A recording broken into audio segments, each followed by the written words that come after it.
ফেলে দেওয়া লাউয়ের খোসা দিয়ে একটা মজার রেসিপি আজকে শেয়ার করব, যেটা খেতে হয় অনেক বেশি দুর্দান্ত।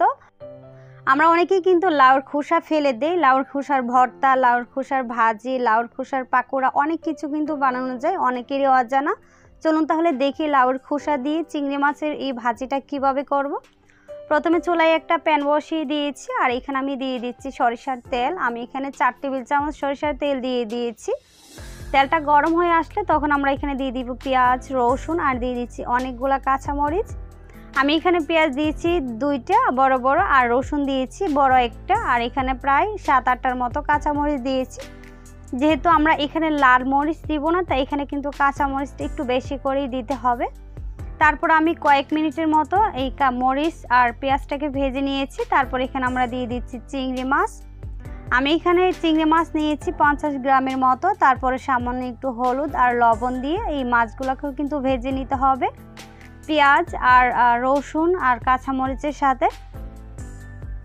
এগুলাকে আমি 3-4 মিনিটের মতো করে ভেজে নিয়েছি। এই যে দেখেন 3-4 মিনিট ভাজার পর কিন্তু এরকম লাল লাল হয়ে যাবে চিংড়ি মাছগুলা।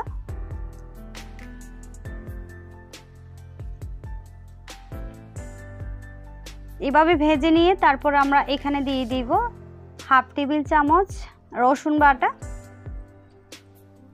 এখানে কিন্তু শুধুমাত্র রসুন বাটাটাই দিবেন, এখানে কিন্তু কখনোই আদা বাটা দিতে যাবেন না। রসুন বাটা দিলে খুবই সুন্দর একটা ফ্লেভার হয়, এই জন্যই রসুন বাটাটা দেওয়া। আর রসুন বাটাটা দেওয়ার পর আমি কয়েক মিনিটের মতো ভেজে নিয়েছিলাম।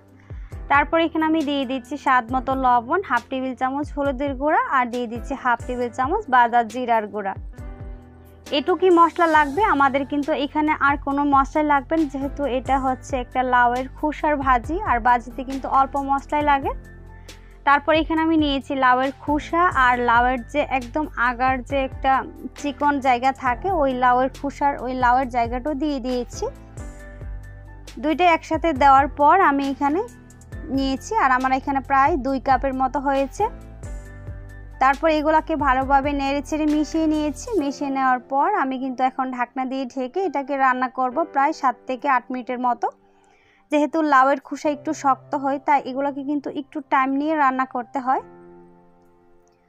তারপর ঢাকনাটাকে উঠিয়ে এখন নেড়েচেড়ে ভালোভাবে মিশিয়ে নিচ্ছি। এই যে দেখেন এখন কিন্তু এগুলো অনেকটাই সিদ্ধ হয়ে গিয়েছে। আর এই সিদ্ধ হয়ে যাওয়ার পর আমি কিন্তু এখানে দিয়ে দিব আলু, আর এটার মধ্যে যদি আলু দেন তাহলে কিন্তু এটা খেতে আরও বেশি ভালো লাগে।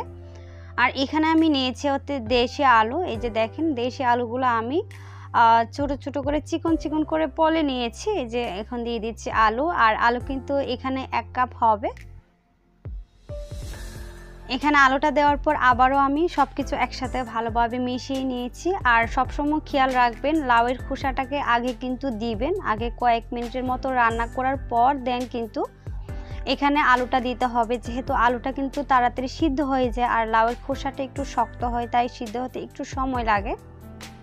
তারপর আবারও ঢাকনা দিয়ে ঢেকে এটাকে রান্না করবো প্রায় 8 থেকে 10 মিনিটের মতো। আর এই পর্যায়ে চুলার আঁচটা মিডিয়ামের নিচে রেখেই রান্না করতে হবে।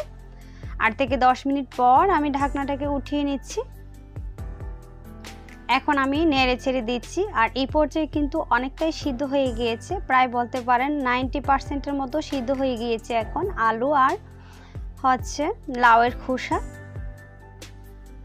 এখন আবারও কিন্তু ঢাকনা দিয়ে ঢেকে এটাকে রান্না করব আরও 5 থেকে 6 মিনিটের মতো। 5 থেকে 6 মিনিট পর আমি ঢাকনাটাকে উঠিয়ে নিচ্ছি, আর উঠিয়ে আবারও আমি নেড়ে ছেড়ে দিচ্ছি। আর এটাকে যদি একটু লাল লাল করে ভাজা ভাজা করে নেন তাহলে দেখবেন খেতে আরও বেশি ভালো লাগে। তারপর আমি এখন দিয়ে দিচ্ছি হচ্ছে ধনিয়া পাতা কুচি। ধনিয়া পাতাটা দেওয়ার পর এখন কিন্তু আমি নেড়ে ছেড়ে আর এইভাবে রান্না করব একটু হাই হিটে প্রায় 4-5 মিনিটের মতো। আর হাই হিটে রান্না করলে কি হবে দেখবে একেবারে মুচমুচে হয়ে যায়, আর খেতে খুবই ভালো লাগে। আমার রান্না কিন্তু হয়ে গিয়েছে, সার্ভ করে নিচ্ছি। আর একটা ফেলে দেওয়া জিনিস দিয়ে যে এত মজার রান্না করা হয় আমার মনে হয় অনেকেই জানেন না। আর এটা যদি এইভাবে রান্না করেন গরম গরম ভাতের সাথে কিন্তু আপনি অনায়াসে 1 প্লেট ভাত খেয়ে নিতে পারবেন।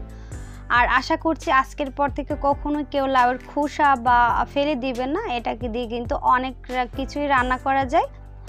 আশা করছি এই রেসিপিটা আপনাদের কাছে খুবই ভালো লেগেছে। ভিডিও ভালো লাগলে চ্যানেলটাকে সাবস্ক্রাইব করে রাখুন। সবাই ভালো থাকবেন, সুস্থ থাকবেন। আল্লাহ হাফেজ।